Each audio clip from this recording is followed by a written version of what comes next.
Your opinion of the AFC Championship game, and the key to it is what?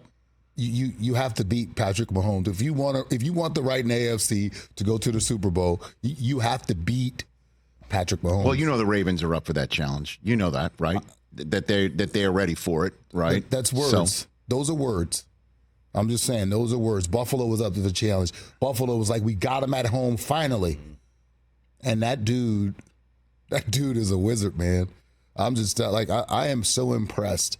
If you think about all the turmoil, you throw in a little Taylor Swift and that team and what was going on with the drop balls and all of this stuff. And it's just amazing to watch what Patrick Mahomes has done. And I like when they were like, oh, my God, Patrick Mahomes' his record in the playoffs, but he hadn't played a road playoff game yet. Now he has. Yeah, cool. Now he got a second one. It's just crazy what he's been able to do.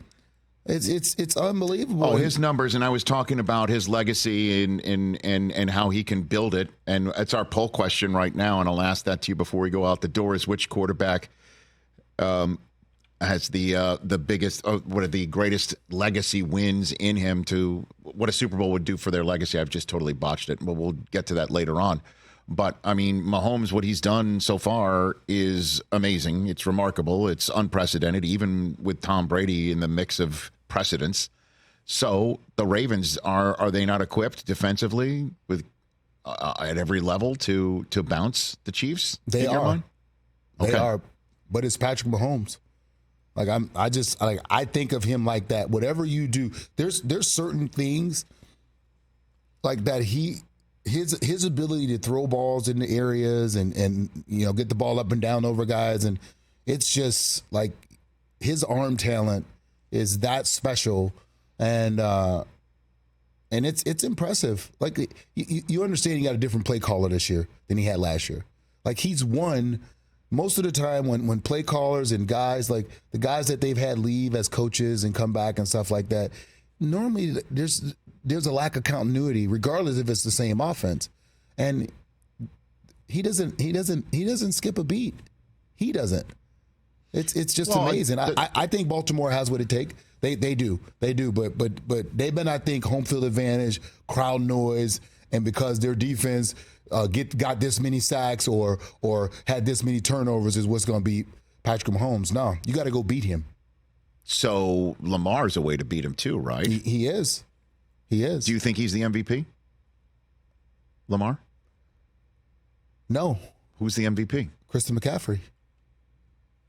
Okay. Yeah. So Lamar Jackson has at least improved in this year, correct? Oh, my God. Rich. Right. I'm talking night and day. His abilities to remain a passer and play on script, throwing the ball and doing that's changed their offense. Like that's the dynamic. That's the difference. That's the difference. Well, and a lot of people would say the fact that he's on script more and playing, quarterback after a pocket breaks down, still with his arm talent more than just his legs. That's another way of playing quarterback too. Is because they are also entrusting him. They're entrusting him to run this offense, and that he has more of ownership of what's going on the field. So potentially even changing plays and things of that nature. When I used to watch them, what teams would do is they would force him to run because they wanted to hopefully make him a runner only so they could defend that. What he's doing is, okay, you want me to run, but I'm only going to run and move but remain a passer.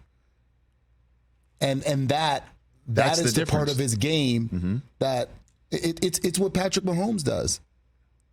And I think Josh Allen is going to get there to where, okay, I can run, but if I run just enough to have things open up, I'm more dangerous. And then when you do run, it's a big run. So you're saying Lamar, with his game, with his arm and his legs, is surpassed Josh Allen in his ability to play quarterback? Yes.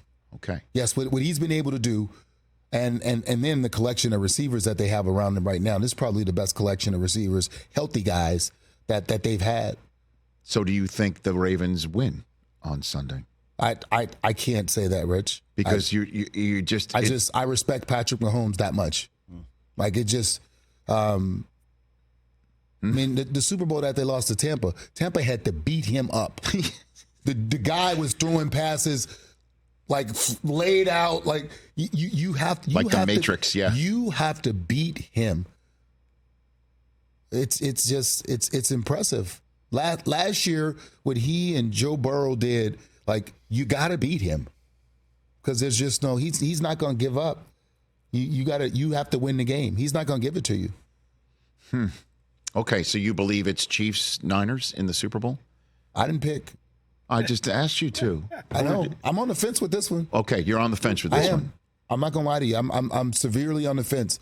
Like it's one of those. You know, when we have meetings. I'm like I couldn't pick until like Sunday. I'm like, okay, here's what I got. Yeah, I remember those days. Yeah, he was your producer. I literally, I can't. Marshall, I need your back picks. and forth. Really, no, seriously, I need your picks. That's how you lost some of your remaining hair. I like it. I'm like, this is a tough one, Nice. man. It's just funny. This is because Baltimore is the better team, but Patrick Mahomes is just an equalizer. Catch the Rich Eisen Show every single day on the Roku channel, 12 to 3 Eastern, for free.